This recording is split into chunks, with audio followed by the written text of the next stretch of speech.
The best is yet to come, and babe, won't it be fine? You think you've seen the sun, but you ain't seen it shine. Hello everyone and welcome to Ask the Treksperts. I'm Captain Logan. And I'm Sarah. And today we're going to talk about first seasons of all of the Star Trek series. And we're going to talk about what I like to consider the first season dilemma. Yes. Which is that most first seasons of Star Trek are the worst seasons of the shows. Pretty much, yeah. Except for TOS. Strangely enough. Yeah. Now why do you think that is? Well, I think part of it is that they just got it together sooner. They came into the studio, they had a good concept. It was their second pilot anyway that started the show. Mm-hmm. So they'd already had a few revisions, and I think they just started out with a strong cast, strong characters, and good actors. Interesting that you mentioned, though, that it spawns out of the second pilot, considering the fact that DeForest Kelley wasn't even in that. Yeah. I just find that interesting, where so they still were kind of trying to get it together, but once it hit, and I mean, a lot of the original series' best episodes are in its first season. Yeah. I think there's a number of reasons for that. I think one of them is the star power that show had. Yeah. And I don't mean so much that it had actors that were like terribly well known, but they were actors that had done a lot of work. Shatner had already had a pretty lucrative career. DeForest Kelley had been in a bunch of westerns, and I don't think that Leonard Nimoy had done a lot of work, but they were all trained differently than actors are trained now. Yeah. Which I think is also part of it. Sure. You know what I mean? A lot more stage training, a lot of that sort of thing. And I think once you got into Next Generation, there now was such a thing as TV acting. Yeah. And TV actors. That makes sense. And so, people who were just starting to get into the business, and you had, by TNG, you had Patrick Stewart, but most of the people working with him were not quite up to that caliber. And again, he wasn't a huge, well-known actor at the time, but he was trained differently. He'd actually done some acting on stage, right? Shakespearean acting. Oh yeah. I mean, I mean, he was Shakespearean trained. Yeah. So besides TOS, why is first season such a tough season for every other show? Well, I think part of it is they kind of have the basic concept of the show when they start, but they don't have it all together. The actors have to mold their characters to grow into somebody who's worth watching, as opposed to, we know who these people are when we start. Do you think part of that is a problem with spin-offs? Part of it, where they're trying to be as good as the original show, even though it's a different thing. Or by the time you get past TNG, it's also, we're doing another one of these. You know what I mean? The idea of keeping something as well made and well done as what came before it is a challenge. And when you make something simply because something before it was popular, it's difficult to keep up the quality of work. Yeah, it's not so much about making the character your own as it is.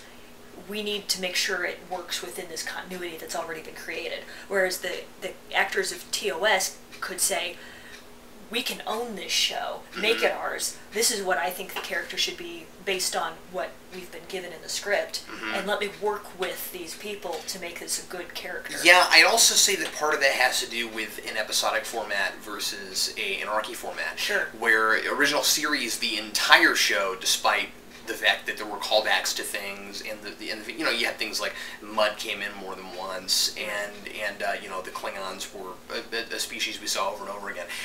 But despite things like that, it was never an archy show. Yeah. There were never multi-part episodes besides Menagerie, which was still just an hour-and-a-half episode. Sure.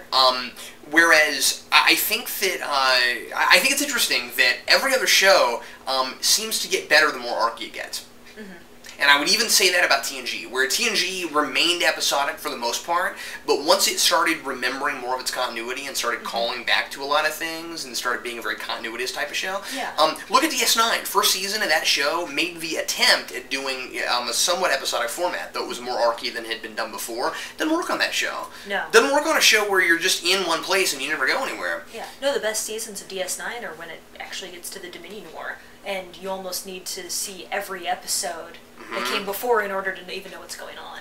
And again, part of that is because of the format of the show. Not the format, but because Archie is the format, but the setting. Yeah. You know, you're on a space station. You're in a place that doesn't go anywhere, and so since you're not doing a lot of traveling, you can't really you can't really worry too much about your guest stars. You have to think more about your main cast and what you're going to do with those characters that we're learning about all the time. Because you can't just fall back on, let's go to a planet and walk around for a while. That's right, and that's part of the reason I think also that show had such a giant recurring cast. Mm-hmm.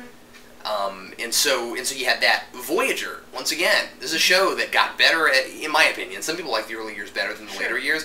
That's a big point of contention for Trekkies. You're never going to see a lot of Trekkies go, oh, first season is DS9's best season, right? But you will see Voyager fans who say that the show broke down once 7 of 9 came on. Yeah. And then you got people like me who say the show got good when 7 of 9 came on. Sure. Both opinions are valid, but that's what I think. So. But I don't think you could still say that Voyager's first season was its best. I don't think even you, if you could prefer either. the Kess years. Yeah. If anything, you'd say probably third. Yeah. But you know. Yeah, but and Voyager is a show that should have started off very archy. I think so too. And regrettably, it didn't. First season Voyager really feels like just a bad extension of TNG. Yeah. In a lot of ways. And it shouldn't have, because it's a different enough premise that. I mean, you have the Maquis thrown in there, and Voyager's 70,000 light years from home. Why should it be an extension of TNG? And going back to DS9 for a minute, you know, the first season of that series still was, of course, much different from TNG and TOS, but the part that got right was these characters are not all going to necessarily get along all the time. Sure. The part that they missed was the format, and that's what they fixed later, and I would say second and third season are still very good seasons. Yeah, well, and I would say that the character interactions of Deep Space Nine was the strong part of that show. That was the thing that show got more right than any of the others of the 90s, the 80s and 90s shows. And I'm jumping around, but talking about Archie stuff, I mean, I think Voyager's best season is season 4, which is its archiest season. Sure. Okay, go to Enterprise. When does Enterprise get it at its best? Like when it gets to a 26-episode arc. And I'm not saying that every show should be this way, but if you've got a, if conceptually you can't figure out which of these formats works the best, you have a problem. Yeah. And that's the issue. That's why you know TNG still mostly ended up being episodic, because it worked better for that format. Yeah. Because the format really was still pretty much TOS 100 years later, right?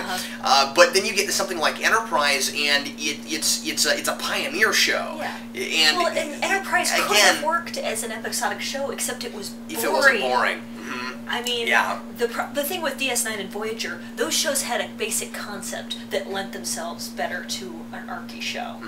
And, you know, Enterprise... Well, and you know, you're absolutely right about that, because Enterprise, by the time they got Archie, it wasn't that they were doing the same premise at Archie, it was nearly a different show at that point. And I think it could have been better episodic also if they hadn't thrown in the things with the temporal Cold War and all that. Yeah, absolutely. Because that was them kind of trying to have their cake and eat it too. If it had just been an exploration show, if they had gone, you know, just, you know, straight prequel, you know, whatever, and done, this is how Starfleet gets started. And I think you hit it with Enterprise. The reason it's first season, and I would say Enterprise's first season, it's probably its worst, although second isn't much better. But it's got a few better episodes. It's boring. It just got kind of dull.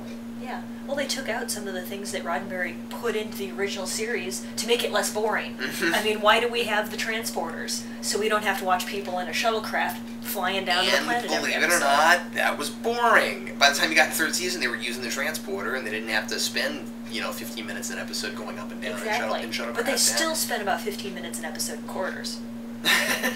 Yeah, they did. Yeah. And then of course by fourth season they stayed with an Archie format. It was a different thing. Yeah, that was a weird format. It was more 2, 3. It was a bunch of 3-parters mostly, and that was strange, but still better than first and second. Oh, certainly, but took some getting used to.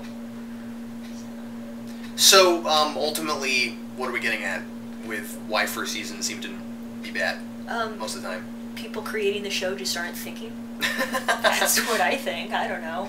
I mean, a lot of the times, and to be fair, I mean, a lot of the times, for whatever reason, it just takes them a while to figure out who their characters are. Sure. And I don't know, did TOS get lucky? Was it, you know what I mean? But that's where the chips fell. Yeah. Well, hey, if you have a question or a comment about this, or something you'd like us to talk about in the future, and an episode you'd like us to review, please leave that in the comments below. And thanks a lot for watching Ask the Treksperts. I'm Captain Logan. And I'm Sarah. We'll see you again next time. The best is yet to come.